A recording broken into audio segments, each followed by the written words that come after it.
Welcome to match round up world cup special. Pakistan को तीसरी मुसलसल शिकस्त हुई। इंडिया और ऑस्ट्रेलिया के बाद अफगानिस्तान से भी एक हार का सामना करना पड़ा। इसके ऊपर थोड़ी सी हम बात करेंगे in the form of stats, facts and numbers, और क्या जो है वो उस मैच में हुआ।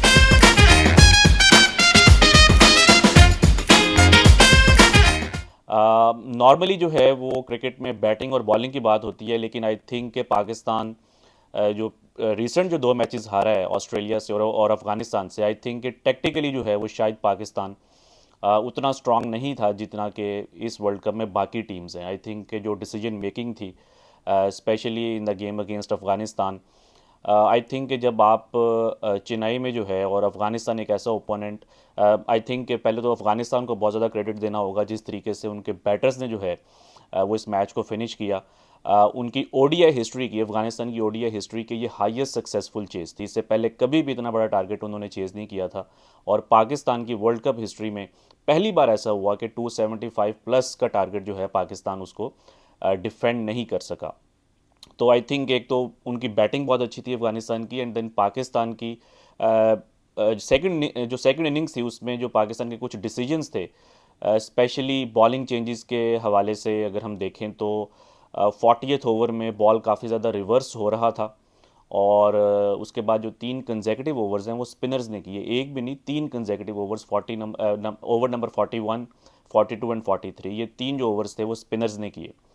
उसके बाद जब 45 ओवर्स हुए तो 30 रन्स चाहिए थे अफगानिस्तान को। 30 बॉल्स पे अफगानिस्तान स्ट्रांग पोजीशन पे था उस टाइम, वो जीत सकता था, लेकिन वहाँ पे भी जो है जहाँ पे कि पाकिस्तान एटलीस्ट एक चांस ले सकता था। आपके अभी 5 ओवर्स पड़े हुए थे फास्ट बॉलर्स के। शाहीन के भी 2 ओवर्स पड़े हुए थे, हारिस के दो थे, और हसन अली का एक ओवर था। वहाँ पे भी जो है 46 ओवर स्पिनर ने किया, उसामा मीर ने, और उन्होंने एक ओवर में 11 रन्स दिए।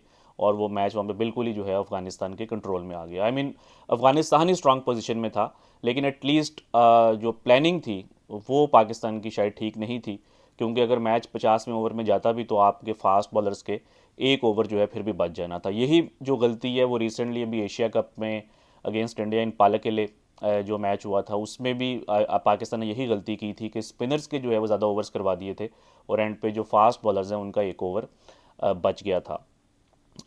आई थिंक नॉर्मली आप एक्सपेक्ट करते हैं कि अगर आप 280 रन्स आपने कर दी हैं अगेंस्ट अफगानिस्तान, और चेन्नई कोई बहुत हाई स्कोरिंग ग्राउंड नहीं है, तो आई थिंक बॉलिंग को डिफेंड करना चाहिए था। पाकिस्तान की जो बॉलिंग है वो काफ़ी वीक रही है through out the tournament, specially जो स्पिनर्स हैं। 5 मैचेस में सिर्फ 6 विकेट्स लिए हैं पाकिस्तान के स्पिनर्स ने, और जो बॉलिंग एवरेज है पाकिस्तान की वो 100 प्लस है।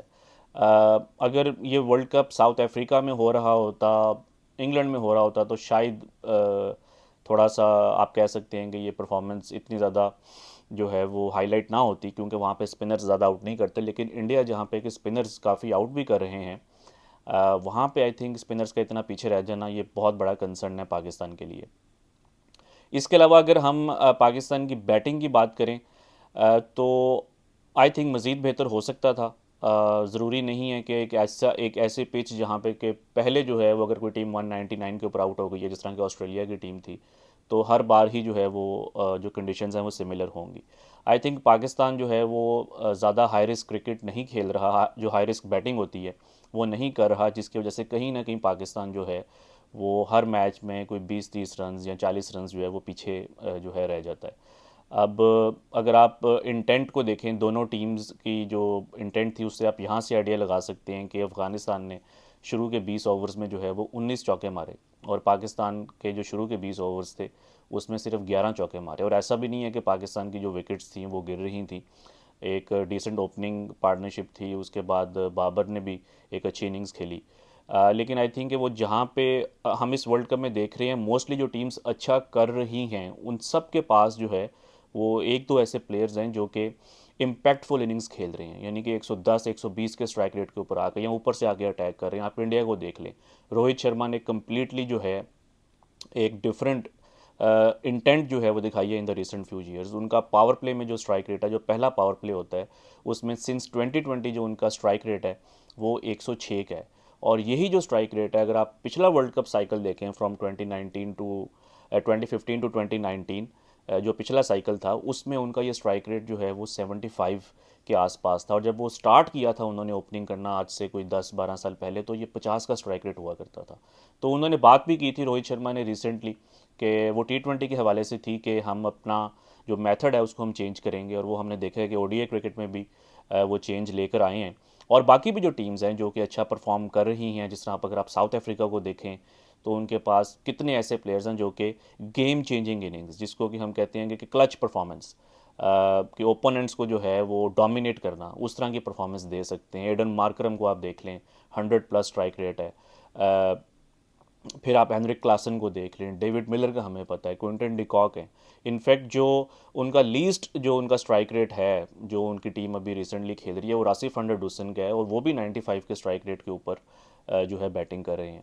इसी तरह आप न्यूजीलैंड को ले लें, एक और टीम जो कि अच्छा परफॉर्म कर रही है, रचिन रविंद्रा जो है वो अटैकिंग क्रिकेट खेल रहे हैं। इवन जो उनके ऐसे बैटर्स जो कि एंकर करते हैं वो भी 100 के स्ट्राइक रेट के ऊपर खेलते हैं। डैरिल मिचेल हो गए, डेविन कॉनवे हो गए, फिर नीचे से आके ग्लेन फिलिप्स की फॉर्म में पावर हिटर हैं उनके पास। पाकिस्तान के पास कोई भी जो है वो इस तरह का बैटर नहीं है जो कि गेम को चेंज कर सकता हो। आपके बैटर्स रन्स तो कर रहे हैं, लेकिन वो इम्पैक्टफुल जो एक परफॉर्मेंस होती है वो मिसिंग है। जिस तरह Babar Azam, no doubt the world number 1 Pakistan में, पूरे पाकिस्तान में इस टाइम उनका उस तरह उनकी तरह का कोई बैटर नहीं है, बल्कि पूरी दुनिया में जो है इस तरह के बैटर्स बहुत कम हैं। वो काफ़ी सेटल्ड थे अगेंस्ट अफगानिस्तान, लेकिन मिडल ओवर्स में एक फेज़ आया कि he played 46 consecutive balls without hitting a boundary. तो ये आई थिंक कि जब तक आप बाउंड्रीज को मैच नहीं करेंगे दूसरी टीम्स के साथ, आप कहीं ना कहीं जो है पीछे रह जाएंगे। जो आपका बेस्ट या जो आपका मोस्ट इम्पैक्टफुल बैटर है उसको बॉल्स ही नहीं मिल रहे। आई मीन इफ्तिखार अहमद, सारी ज़िंदगी उन्होंने नंबर 4 के ऊपर क्रिकेट खेली है और वो इस टाइम नंबर 7 के बैटर बने हुए हैं। तो आई थिंक जब तक आप अपने इम्पैक्टफुल बैटर्स को ज़्यादा डिलीवरीज नहीं देंगे वो इम्पैक्ट नहीं क्रिएट कर सकेंगे। अगर इफ्तिखार ऊपर आते हैं 4-5 पे, अगर वो आते हैं, हो सकता है एक मैच में फेल हो जाएं, 2 में हो जाएं, 3 में हो जाएं, 4 में हो जाएं, लेकिन उनकी अगर आप स्किल देखें तो वो इस तरह के बैटर हैं जो कि आपको 70-80 बॉल्स खेल के 110 से 120 रन करके दे सकते हैं अगर उनको प्रॉपर मौका मिले। उसमें आई थिंक एक तो बैटिंग ऑर्डर उनका चेंज करना होगा, थोड़ा पेशेंस भी दिखाना होगा कि अगर कोई बैटर कहीं पे फेल हो रहा है तो आप उसको, उसकी स्किल को देखें कि वो आपके लिए क्या जो रिजल्ट्स हैं वो प्रोड्यूस कर सकते हैं। थोड़ा सा आई थिंक पाकिस्तान को प्रोएक्टिव होना पड़ेगा। अगर फ़खर जमान फिट नहीं है, आइडियली तो फ़खर जमान और अब्दुल्ला शफीक को ही ओपन करना चाहिए अब, ताकि एक थोड़ा सा ऊपर इंटेंट आए। लेकिन अगर वो फिट नहीं भी हैं तो थोड़ा सा पाकिस्तान को जो है फॉर द टाइम बीइंग कोई जो है वो आउट ऑफ द बॉक्स जो है वो सोचना होगा कि रिजवान जो है वो ओपन कर लें विद अब्दुल्ला शफीक। आप 4 के ऊपर जो है वो साउथ शकील को खिलाएं, 5 के ऊपर जो है आप इफ्तिखार को खिलाएं, 6 पे अगर शादाब आ भी जाते हैं तो आई डोंट थिंक कि जिस तरह की उनके भी रिसेंट बैटिंग फॉर्म है ये कोई बुरा डिसीजन होगा। तो अभी भी पाकिस्तान की जो चांसेस हैं वो इस वर्ल्ड कप में बाकी हैं, क्योंकि पाकिस्तान ऑलरेडी जो है वो 2 मैचेस जीता हुआ है और बाकी 4 मैचेस अभी पाकिस्तान को खेलने हैं against south Africa, New Zealand, Bangladesh और इंग्लैंड। अगर पाकिस्तान चारों मैचेस जीतता है तो 12 पॉइंट्स हो जाएंगे। नॉर्मली अगर किसी टीम के 12 पॉइंट्स हों तो वो सेमीफाइनल के लिए क्वालिफाई कर सकते हैं। और रन रेट के ऊपर भी बात आ सकती है, बल्कि इन एक बहुत कोई इस तरह का भी एक रेयर सिनेरियो हो सकता है कि पाकिस्तान मजीद एक मैच हार जाए और 5 मैचेस जीत के भी जो है वो सेमीफाइनल के लिए क्वालिफाई कर जाए। लेकिन उसमें बहुत ज़्यादा आपको इफ्स एंड बट्स और वो मैथमेटिकल सिचुएशन आपके फेवर में जानी चाहिए। तो आई थिंक कि पाकिस्तान की एक अच्छी टीम है। मज़ीद 4 मैचेस खेलने हैं। पाकिस्तान को चाहिए कि अपनी जो टीम है, जो अपने डिसीजन है, उनको टेक्टिकली जो है वो थोड़ा सा चेंज करें। बॉलर्स को आई थिंक स्टेप अप करना होगा। और आई थिंक पाकिस्तान के फैंस को भी जो है वो उम्मीद का दामन नहीं छोड़ना चाहिए। आई थिंक अभी भी जो पाकिस्तान की टीम है वो बाकी के मैचेस जीत के सेमीफाइनल तक जो है वो जा सकती है।